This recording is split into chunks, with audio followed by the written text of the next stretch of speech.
الفاتحة إلى حضرة النبي المصطفى رسول الله وعلى جميع أنبيائه وأصحابه ومن تبع هداه لمشايخنا ولمعلمينا ولذوي الحقوق علينا. الفاتحة. أعوذ بالله من الشيطان الرجيم. بسم الله الرحمن الرحيم. الحمد لله رب العالمين الرحمن الرحيم مالك يوم الدين. إياك نعبد وإياك نستعين. اهدنا الصراط المستقيم صراط الذين أنعمت عليهم غير المغضوب عليهم ولا الضالين. آمين. Assalamualaikum warahmatullahi ta'ala wabarakatuh. Alhamdulillah rabbil alamin. Wabihi nasta'in ala umuri dunya waddin wa ala alihi wa ashabihi ajma'in. Subhanaka la ilma lana illa ma 'allamtana innaka antal alimul hakim. Wa tub 'alaina innaka antat tawwabur rahim. Rabbi shrah li sadri wa yassir li amri wahlul 'uqdatam min lisani yafqahu qawli wa la hawla wa la quwwata illa billahil 'aliyyil 'azim. Qala muallifu rahimahullah ta'ala wa nafa'ana bi 'ulumihi bid dharain. Amin. Masalah yang ke-18 daripada halaman 10 daripada kitab Bahrul Nadi, syarah daripada As-Sahih Sunan At-Tirmidzi karya Muhammad Idris Abdul Wahab Al-Marbawi. Berlapas dengan niat. Kata Imam Al-Qastalani, ia berapa kali disunatkan bertutur dengan niat itu supaya mengulang lidah akan hati. Sungguh juga kita terimakan bahwasanya tiada datang riwayat daripada Nabi SAW dan tiada daripada seorang daripada sahabatnya akan bertutur dengannya. Tetapi jazamlah kita bahwasanya alaihissalatu wassalam bertutur dengan dia, karena bahwasanya tiada syak akan air sembahyang yang diniatkan dia serta tutur dengannya lebih afdal. Dan pengetahuan yang daruri mendapatkan bahwasanya Abdal makhluk Allah yaitu Nabi kita tiada membiasakan beliau atas meninggalkannya, dan bermula syak tiada melawani yakin, maka sabitlah bahwasanya mendatang Nabi dengan wudu yang diniatkannya serta bertutur. Nah, jadi masalah yang ke-18 maksudnya di sini berlapas dengan niat. Nah, kemarin sudah kita membahas tentang niat bersuci dan niat ketika sembahyang dan niat menurut Imam Abu Hanifah dan mazhab yang lain.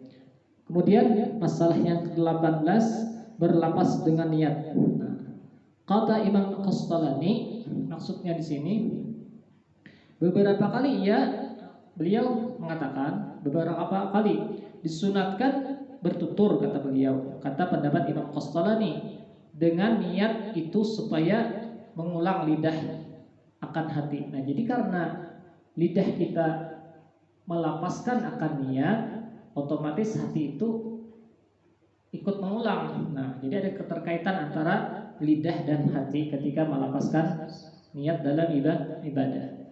Sungguh juga kita terima bahwasanya tiada datang riwayat daripada Nabi SAW dan tiada daripada seorang dari sahabat pun. Nah, kemudian ada juga riwayat mengatakan atau pendapat yang mengatakan tidak ada riwayat Nabi itu ketika beliau beribadah itu melapaskan niat tadi. Nah, daripada Nabi itu tidak ada riwayatnya menurut suatu pendapat. Nah, kemudian sahabat pun begitu pula, para sahabat kada bertutur. Nah, jadi pendapat Imam Qastalani, beliau niat tadi berniat bertutur itu supaya lidah ikut, hati itu ikut mengulang. Kemudian ada pendapat yang kedua, itu tidak ada pendapatnya, berlapas tadi.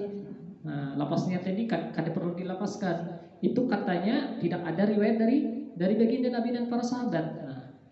Nah, karena bahwasanya tiada syak, tetapi jazamlah. Tetapi kemudian ada juga pendapat yang ketiga, tetaplah kita bahwasanya syarat usaha bertutur dengan dia. Tetapi menurut Imam Marbawi dalam dhabitnya syarahnya ini, lazamlah kita, artinya kita itu tetap bertutur dengan niat.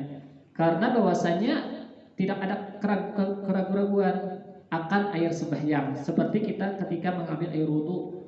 Ketika mengambil air wudhu, kita diniatkan serta tutur dengan lebih abdal. Jadi menurut pendapat dalam syarah ini, itu jazamlah, tetaplah air sembahyang itu kita niatkan ketika kita mengambilnya, itu lebih abdal. Nah, jadi pendapat yang ketiga, itu lebih abdal kita mengambil air wudhu itu dengan melapaskan niat. Misalnya nawaitul wudu'a li istihabis shalah sunnatulillahi ta'ala. Sengaja aku mengambil air wudhu sunat karena Allah Ta'ala. Jadi sambil kita mengambil air wudhu, otomatis kita hubungan hati kita itu di lapas itu ikut hati kita mengiring.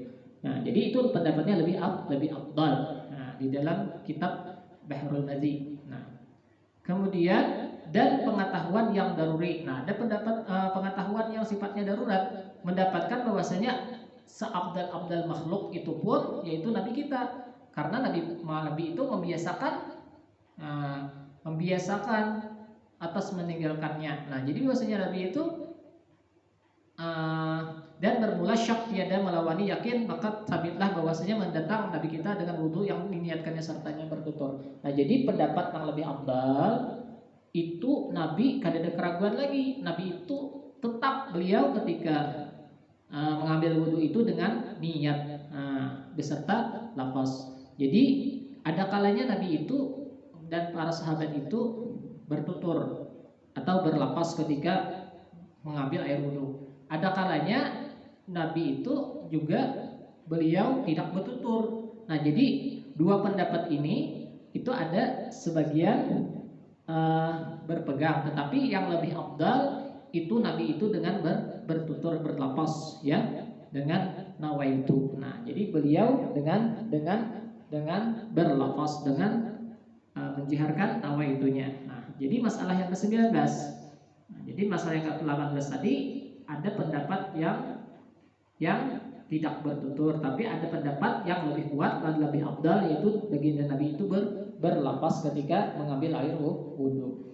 Nah, masalah yang ke-19, tidakkah berlafaz niat itu bid'ah, sebagaimana yang telah dibantah oleh Ibnu Qayyim al-Jauzi pada sunnah berlafaz dengan niat hal keadaannya, berhujahkan dengan bahwasanya tiada memikir mereka itu akan Nabi SAW berlafaz dengan dia, dan tiada pula seorang daripada sahabatnya.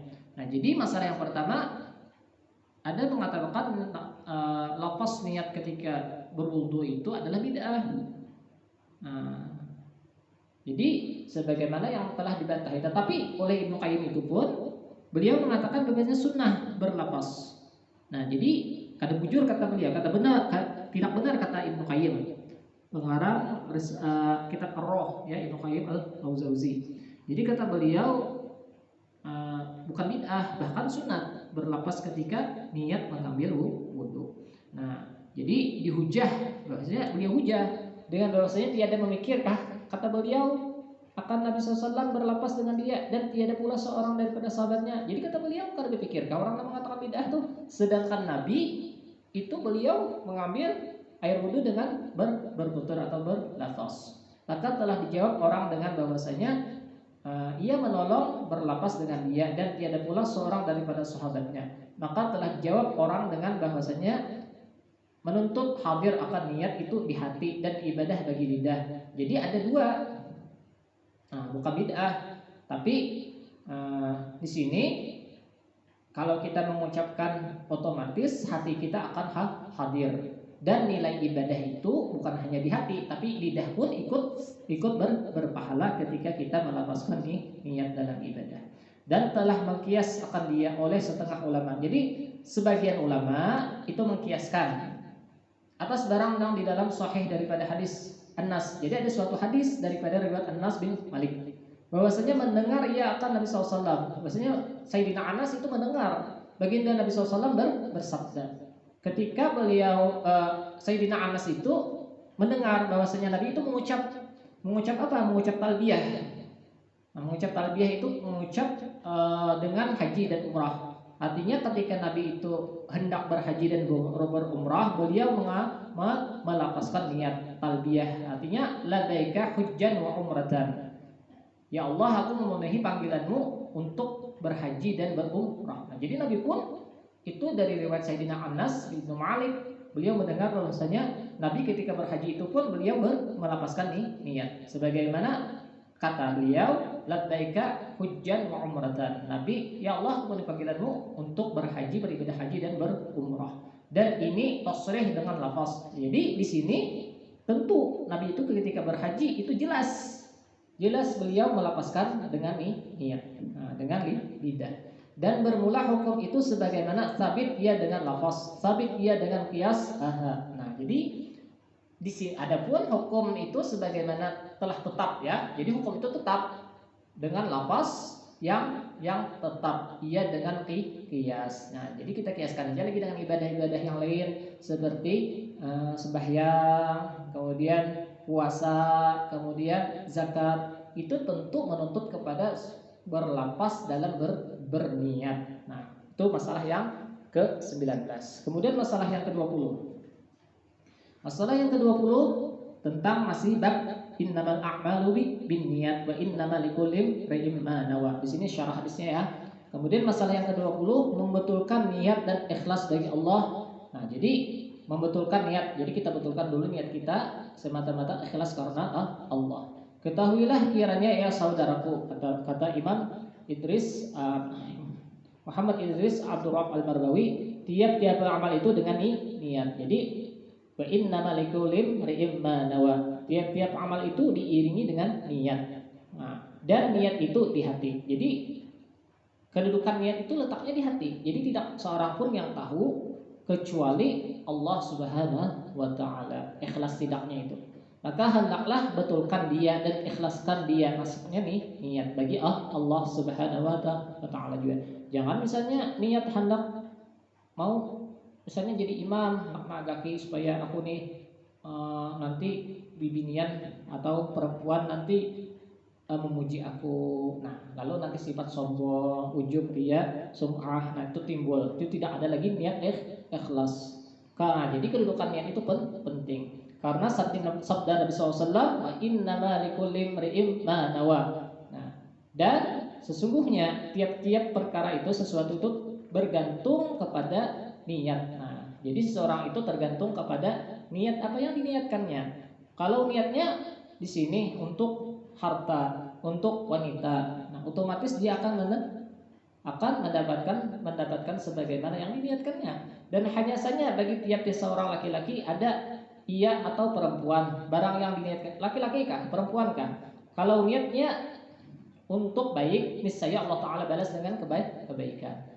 Dan jikalau tiada baik, niscaya Allah Ta'ala balas dengan tiada baik pula. Jadi fa'in khairan fa khairun, fa'in syarran fa syarrun. Bila dia niatnya baik, maka otomatis dia akan mendapatkan kebaikan. Apabila niatnya jahat, otomatis dia akan mendapatkan kejahatan setimpal. Nah, jadi bagus juga Allah Subhanahu wa taala itu ya dapat menilai hati itu. Jadi setiap amal perbuatan itu tergantung kepada niat pribadi laki-laki maupun perempuan masing-masing. Nah, jadi hendaknya kita baikkan niat kita lurus semata-mata karena Allah. Jangan lagi dicampuri dengan sifat ujub, riya, sum'ah, takabbur atau iri dengki atau hasad. Nah, itu tentu kita kikis ya. Maka itulah para ulama hadis itu mendudukan suatu hadis niat itu penting. Nah, maka itulah mereka rata-rata meletakkan yang diriwayatkan daripada sanad Umar bin Khattab itu bab yang pertama pasal hadis itu rata-rata tentang niat. Nah, kemudian masalah yang ke-21, niat itu sebagai umbi. Nah, kata beliau Muhammad Idris Abdurrahman Al-Marbawi, niat itu seumpama umbi kata beliau, atau asas amal, atau dasar fondasi suatu amal. Umbi itu kan tumbuh-tumbuhan yang biasanya menjalar ya di perut bumi. Nah, menjalar di perut bumi. Dia punya akar. Nah, kalau akarnya bagus, otomatis umbi-umbinya akan besar. Nah, maka itulah niat itu diumpamakan sebagai asas fondasinya amal. Karena jikalau tiada dengan dia, seandainya tidak ada asas atau fondasi atau umbi tadi atau akar tadi, maka di manakah bangunannya terletak kata beliau. Nah, maka seandainya tidak ada asas tadi, mustahil suatu bangunan bisa berdiri kokoh. Ketika kita mendirikan rumah, ketika kita mendirikan bangunan, gedung, perkantoran, itu otomatis fondasi itu harus kuat. Nah, harus punya cakar ya. Itu cakar ayam, cakar apa itu ya, fondasi itu harus kuat. Dan hapus bangunan atau pahalanya sesuai sesuatu ibadah itu dengan tiada iya. Nah, jadi kalau dia kadada niat, otomatis bangunannya kadada atau pahalanya tidak ada. Nah, ibadah tadi karena tiadaan niat. Maka ingatlah pula dan jaga-jaga. Nah, jadi kata beliau dalam masalah 21 kitab hadis Bahrul Madi, kata beliau jaga-jaga, jangan sampai kadada niat. Maka itulah kita penting berniat dalam ibadah puasa. Barang siapa niatnya membukakan bagi dirinya satu pintu kebajikan dan kebaikan, niscaya membuka Allah bagi dirinya 70 pintu kepada taufik. Nah, jadi siapapun orangnya niatnya untuk dirinya membukakan bagi dirinya satu pintu kebaikan. Nah, jadi orang itu berniat kebaikan, maka Allah Ta'ala membukakan pintu baginya 70 pintu taufik atau petunjuk.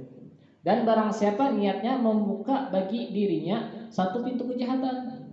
Nah, bila orang tuh niatnya untuk berbuat jahat, satu kejahatan, nah maka niscaya Allah Ta'ala akan membukakan atasnya 70 pintu kemunduran. Nah, maka Allah Ta'ala akan membukakan 70 pintu kemunduran kepada dirinya. Maka itulah tiap amal, baik kita bekerja sebagai petani, sebagai pedagang, sebagai guru atau PNS atau pejabat, itu niatnya semata-mata lillahi ta'ala. Nah, itu kita kiaskan lagi dengan ibadah-ibadah yang lain. Maka bilanya niatnya bagus, maka akan mendapatkan kebaikan. Apabila niatnya tidak bagus, kejahatan, maka kejahatan itu sendiri kembali kepada dirinya, sebagaimana hadis daripada Umar ibn Khattab pada masalah 21. Dan kesia-siaan maka pintu kebajikan itu daripada baik niat. Nah, jadi segala pintu kebajikan itu pintunya adalah baik niat. Dan pintu kejahatan itu daripada jahat niat. Nah, jadi bila orang tuh punya niat jahat kepada orang, itu otomatis kembali kepada dirinya sendiri. Apabila satu orang hamba Allah berniatkan akan satu perkara kebajikan, diberi pahala ke atas jikalau tiada diperbuatnya sekalipun, sebagaimana tersebut di dalam Musnad Abi Ya'la bahwasanya Rasulullah SAW bersabda, berkatalah Allah Ta'ala bagi malaikatnya hafazah pada hari kiamat, suratkan olehmu bagi hambaku itu baginya pahala-pahala. Maka katanya, ya Tuhanku, tiada kami ingat akan yang demikian itu, dan tiada ia di dalam sahifahnya. Maka firmannya bahwasanya ialah telah meniyatinya. Nah, jadi ketika nanti di hari kiamat dalam Musnad Abi Ya'la, Rasulullah SAW bersabda, nah nanti Allah Ta'ala memanggil malaikat hafazah.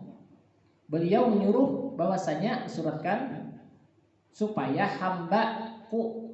Nah, ini bagian-bagian pahalanya. Nah, ini bagian-bagian pahalanya. Ini baik pahala sembahyang, ini pahala puasa, ini pahala zakat. Nah, ini pahala haji. Itu dibagikan oleh Allah Ta'ala pahalanya. Jadi ada seorang, ya Tuhanku, tiada kami ingat akan yang demikian itu. Nah, ada kami ingat lalu nih ibadah tadi, tidak ingat sama sekali. Tidak ada catatan di dalam sahifahnya dalam amal kebaikannya tadi, catatan amal baik. Maka firmannya bahwasanya ianya telah meniyatinya. Nah, bahwasanya ini sudah diniati oleh si anu, ini amal ibadahnya sudah diniati oleh anu. Bila niatnya bagus, otomatis dia amalnya akan diterima oleh Allah Subhanahu wa taala. Bila niatnya tadi tertulis, niatnya bercampur dengan ujub, riya, sum'ah, takabur, atau bukan li ghairillah, bukan semata-mata karena Allah, itu Allah akan menghapusnya dari sahifahnya. Nah, masalah hikayat. Nah, jadi ada cerita hikayat ya pada masalah ke-22 dari kitab Bahrul Madi halaman 11. Hikayat dua saudara bertukar niat. Nah, ada seorang bedang sanak bersaudara bertukar niatnya nih, bertukar niat. dengar ya saudaraku. Nah, jadi dikisahkan di sini, dikayatkan.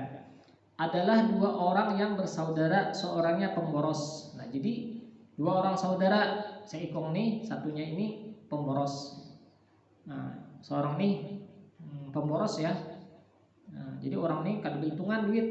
Ya, innal mubadzirina ikhwatu syayatin. Orang ini mubadzir banget, ketujuh belanja boros ya, tidak dengan perhitungan. Dan seorangnya kuat berbuat ibadah kepada Allah Ta'ala. Nah, yang satu ini pemboros, yang satu kuat banget beribadah kepada Allah. Maka yang kuat berbuat ibadah itu mencita-cita ia hendak melihat iblis. Nah, tetapi dia orang kuat ibadah tadi, saudaranya yang tadi yang kuat ibadah tadi, dalam ibadah itu niatnya tidak betul. Niatnya hendak beribadah, tetapi niat-niatnya supaya kau melihat iblis, supaya bisa melihat iblis. Nanti bila aku beribadah ini, mudahan aku kau melihat iblis, kata saudaranya yang beramal ibadah tadi. Tiba-tiba pada suatu hari zahirlah iblis baginya. Nah, jadi suatu hari ketika sudah beribadah puluhan tahun, itu iblis nampak. Katanya, "Amboy, ruginya. Nah, kamu mesia-siakan umur kamu 40 tahun lamanya beribadah. Nah, menyempit dan menyusah-nyusahi. Bersusah-susah payah beramal ibadah. Badan engkau sekarang ada lagi umur engkau sebagaimana yang telah habis itu. Capailah dahulu rasa-rasa kesadapan dunia, kemudian kembalilah kamu berbuat ibadah." Nah, kata iblis menggoda si abid tadi, si ahli ibadah tadi, seorang ahli ibadah tadi. Nikah 40 tahun dah, berapa lagi sisa umurmu? Sedangkan engkau tidak pernah bersedap-sedap, bersuka-suka, bersenang-senang di dunia ini. Nah, kapan lagi, kata iblis? Sedangkan engkau sudah 40 tahun namanya beribadah. Nah, dan engkau sudah kabur untuk melihat aku, kata iblis. Kemudian digoda oleh iblis supaya sisanya umurnya tadi, supaya si pemuda abid tadi, supaya sisa umurnya tadi dihabiskan untuk bersenang-senang kepada dunia. Capailah dahulu rasa-rasa kesadapan dunia, supaya kemudian kembalilah kamu berbuat ibadah. Jadi sesudah engkau tuh senang, tenang hati, sudah suka, sedap dengan ibadah dengan dunia tadi, tak boleh kayak pulang ibadah, kata iblis. Dibisani oleh iblis, kalau susah lagi kan ibadah. Nanti bila sudah puas, hanya ibadah. Jadi telah rugi kamu dunia dan akhirat. Maka kata hati orang yang kuat beribadah itu, sungguh pula rugi aku beberapa lama. Banyaklah aku turun kepada saudaraku, muafakah bersama-sama, makan dan minum bersedap-sedap di dalam 20 tahun. Kemudian aku taubat dan menyembah Allah Ta'ala dalam 20 tahun yang baki. Nah, jadi andai kata umurku 60 tahun, katanya pemuda Abid tadi, sisa 20 tahun lagi. Andai kata 20 tahun sisa ini kugunakan untuk makan, minum, kemudian bersenang-senang dalam dunia. Nah, ikut lawan nangsanaku yang di bawah itu, nah, yang di bawah rumah aku nih, di atas lotengnya di bawah. Aku nih bersekap di atas atap, disutuh di ibadah khusus kepada Allah. Wujulah 40 tahun dan lamanya. Andai kata 20 tahun berikutnya nih aku hendak bercampur dengan saudaraku yang pemurus. Pemurus tadi, pemabuk tadi di bawah tadi. Nah, maka 20 tahun tadi kugunakan untuk bersenang-senang. Nah, supaya aku nih kawan juga namanya saudaraku yang di bawah tadi. Adapun saudaranya yang pemboros tadi duduk dengan memboros minum arak. Nah, jadi yang sanaknya yang satu, yang saudaranya satu ini adalah seorang pemboros, suka mabuk, suka minum arak dan berbuat macam-macam kejahatan. Macam-macam tuh mencuri, berzina, macam-macam kejahatan sudah dikerjakannya. Pada suatu masa ia di dalam sadar daripada mabuknya, didapatnya dirinya di dalam sebusuk-busuk hal karena badannya dan kainnya berlumur dengan kencing dan kotor-kotoran. Jadi ketika dia mabuk, dia tertidur, hal keadaannya di pinggir jalan. Nah, jadi dia berbau busuk baunya tadi. Dilumuri dengan kencing, berbau bakamih di situ. Kencing, air kencing berlumuran dan kotor awaknya tadi, badannya tadi. Dan ianya terbanting di atas tanah. Jadi ia terlentang di atas tanah, mabuk. Di dalam kelam malam pula. Nah, dalam malam kelam gelap gulita, mabuk pulang. Kemudian orangnya terampar di tanah karena mabuk, takamih di situ, kencing di situ, bau busuk. Bila sadar akan dia, ketika sadar jatuh yang demikian, berkatalah hatinya, ada timbul gelitik dalam hati, ya Allah, amboi sebagian aku, amboi, artinya rugi aku nih, kayak ini nih aku keadaan, aduh asa rugi, habislah umurku di dalam maksiat, aduh aku nih hati ini termasuk ke dalam lembah maksiat dan berazab-azab diri dan membuat-buat bodoh, dan saudaraku bersedap-sedap ia dengan berbuat taat, sedangkan saudaraku di atas itu, di atas sutuh, di atas rumahku itu dia senantiasa taat si abid kepada Allah Ta'ala, bermunajat dengan Tuhannya. Aku nih di sini di tanah terkencing di dalam celana, bergelumuran dosa, tapi ada dalam hati rasa penyesalan. Jadi isi sergalah ia dengan sebab taatnya, dan aku isi nerakalah. Jadi pasti saudaraku ini nanti akan masuk ke dalam isi surga, sedangkan aku ini pasti masuk ke dalam isi neraka, dalam penyesalannya. Dalam sadarnya tadi, bodoh aku nih, maksiat aku ini. Ia pun bila terangkat demikian lalu taubat. Jadi dia terangkat, merasa sadar, kemudian dia ingin bertaubat dan berniat berbuat baik. Jadi tertanam dalam hatinya ingin berbuat baik dan hendak taat dan mengerjakan ibadah kepada Allah Ta'ala. Maka ia pun naik. Jadi saudaranya yang di tanah tadi ya naik ke rumah, kemudian naik mendapatkan saudaranya ke tingkat atas, hendak menemui saudaranya yang ada di loteng atas. Supaya sama-sama saudaranya berbuat ibadah kepada Allah. Telah lalu di atas tiada diceritakan, ingin turun. Jadi saudaranya yang abid tadi ingin turun, hendak minum-minum juga, hendak bersedap-sedap juga, niatnya tadi dalam hati supaya bercampur kepada saudaranya yang pemboros dan pemabuk tadi. Jadi dia turun dengan niat hendak memperbuat maksiat dengan adiknya, dan adiknya naik ke atas dengan niat supaya hendak berbuat ibadah taat kepada Allah, bercampur dengan saudaranya yang abid tadi. Di dalam saudaranya yang ingin turun diri atas tergelincir ketika saudaranya turun tangga, dia terpeleset, tergelincir. Pas saudaranya yang pemabuk tadi naik ke atas, kemudian tertimpa, keduanya jatuh langsung ke lantai, terhempas. Kemudian mereka menemui azalnya dan mati, meninggal. Ada sempat berapa-apa, yang adik hendak beribadah, kada sempat beribadah, tertimpa kakaknya yang turun tergelincir tadi, tertumpuk-tumpuk, terhempas di lantai. Jadi mungkin lantai bangunannya orang Arab Bahari itu tinggi, bersutuh, dan mati yang kuat maksiat atas niat taubat. Jadi saudaranya yang pemabuk tadi niat, yang boros tadi niat hendak taubat, sedangkan yang taat itu berubah niatnya hendak berbuat bersedap-sedap, mabuk, ingin bergabung dengan saudaranya yang ada di bawah.